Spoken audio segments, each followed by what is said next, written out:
In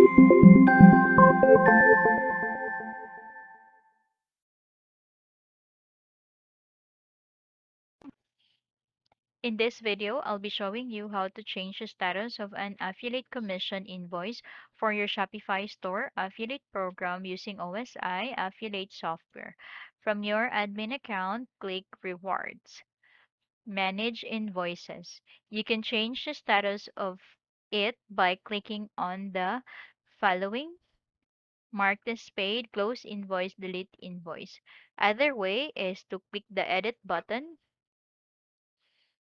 mark this paid, close invoice, delete invoice, marked as need to pay.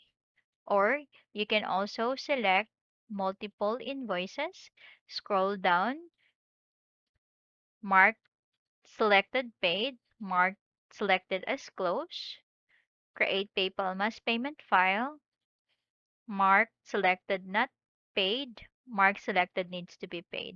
Just simply hit go. Thanks for watching. Goodbye.